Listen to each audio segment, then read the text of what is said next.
உலகம் முழுவதும் 100க்கும் மேற்பட்ட நாடுகளில் பறவைகள் கணக்கெடுப்பு நடைபெற்று வருகிறது. அதன் ஒரு பகுதியாக சென்னை நீர்நிலைகளில் உள்ள நீர் பறவைகளை கணக்கெடுக்கும் பணி மேற்கொள்ளப்பட்டது.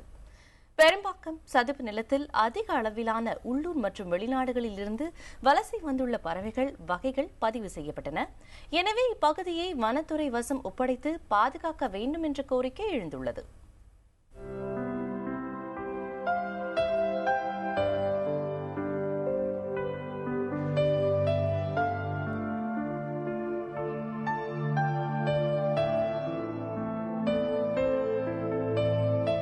கிரேட் பேக்யார்ட் பேர்ட் கவுண்ட் என்ற பெயரில் 110 நாடுகளில் பறவைகளை கணக்கெடுக்கும் பணி கடந்த 14ஆம் தேதி தொடங்கியது. 4 நாட்கள் தொடர்ந்து நடைபெறும் கணக்கெடுப்பில் பறவையியல் ஆர்வலர்களும் பொதுமக்களும் சேர்ந்து ஈடுபட்டுள்ளனர். சென்னையில் கடந்த 2 நாட்களில் குடியிருப்பு பகுதிகளில் உள்ள பறவைகள் கணக்கெடுக்கப்பட்டன. நீர்நிலைகளில் உள்ள பறவைகள் கணக்கெடுக்கப்பட்டன. கடந்த 2 நாட்களில் எடுக்கப்பட்ட கணக்கெடுப்பில் இந்தியாவிலேயே தமிழகத்தில்தான் அதிக பறவை வகைகள் பதிவு செய்யப்பட்டுள்ளன. ஃபஸ்ட்டு 2 டேஸில் நல்ல கான்ட்ரிபியூஷன் இருந்திருக்கு இந்தியா சைட்லேருந்து. எஸ்பெஷலி ஃப்ரம் தமிழ்நாடு அவேர்னஸ் நல்ல இருந்ததுனால நம்ம இப்போ தமிழ்நாடு தான் டாப் நம்பர் ஆஃப் ஸ்பீசிஸில் டாப் டேலியில் இருக்குது. Total number of species 432 species இது வரைக்கும் ரெக்கார்ட் பண்ணியிருக்கோம் லாஸ்ட் 2 டேஸில். அதில் பார்த்தீங்கன்னா தமிழ்நாடுல மட்டும் 214 ஸ்பீசிஸ் ரெக்கார்ட் பண்ணியிருக்கோம். சென்னையில் உள்ள நீர்நிலைகள் அனைத்திலும் கணக்கெடுப்பு பணிகள் மேற்கொள்ளப்பட்டன.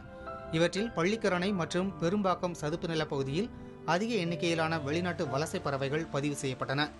இங்கு ஆண்டுதோறும் நவம்பர் மாதம் தொடங்கி மார்ச் மாதம் வரையிலான காலகட்டத்தில் ஐரோப்பிய நாடுகளைச் சேர்ந்த பறவைகள் மற்றும் சைபீரியா உள்ளிட்ட குளிர் பிரதேசங்களைச் சேர்ந்த பறவைகள் வலசை வருவதாக தெரிவிக்கிறார்கள் பறவை ஆர்வலர்கள்.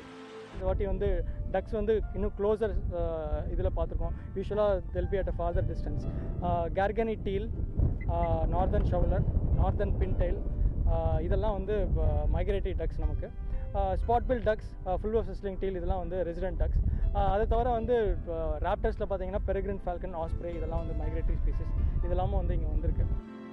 வாத்து, நாரை, மீன்கொத்திகள் மற்றும் வல்லூர்கள் என கிட்டத்தட்ட 200 வகையான பறவைகளுக்கு புகலிடமாக உள்ள பெரும்பாக்கம் சதுப்பு நிலம் பாதுகாக்கப்படாமல் குப்பை கொட்டும் இடமாக மாறி வருவதாக பறவையியல் ஆர்வலர்கள் வருத்தம் தெரிவிக்கின்றனர். இங்கே வரிசையே பார்த்துருக்கலாம், எவ்வளோ குப்பையெல்லாம் டம்ப் பண்ணி இந்த இடத்த அசிங்கம் பண்ணி எவ்வளோக்கு எவ்வளோ க்ரௌட் பண்ணி இந்த தண்ணி ஏரியாவெல்லாம் மார்ஷ் ஏரியாவெல்லாம் குறைச்சி பண்ணமோ பண்ணிகிட்ருக்காங்க. இதெல்லாம் நம்ம நிறுத்தி இந்த மார்ஷ் லேண்டை ப்ரிசர்வ் பண்ணி இந்த பேர்ட் லைஃப் எல்லாம் ப்ரிசர்வ் பண்ணுறது மோஸ்ட் இம்பார்ட்டன்ட். பள்ளிக்கரணை சதுப்பு நிலத்தை வனத்துறை வசம் ஒப்படைத்து தனியாக நிதி ஒதுக்கி பாதுகாக்கும் தமிழக அரசு பள்ளிக்கரணைக்கு நீராதாரமாக உள்ள பெரும்பாக்கம் சதுப்பு நிலத்தையும் காக்க நடவடிக்கை எடுக்க வேண்டும் என்று கூறுகின்றனர் இயற்கை ஆர்வலர்கள். சென்னை நகருக்கு இயற்கை கொடுத்துள்ள வரம் 2 சதுப்பு நிலங்கள். ஒன்று பள்ளிக்கரணை சதுப்பு நிலம், அது 70% கிட்டத்தட்ட பாதுகாக்கப்பட்டுள்ளது. இன்னொன்று பெரும்பாக்கம் நன்னீர் சதுப்பு நிலம், இதுதான் கேட்பாடற்ற நிலையில் கிடக்கிறது. பள்ளிக்கரணைக்கு அடுத்து குப்பை கொட்டும் பகுதியாகவும் இது மாறி வருகிறது.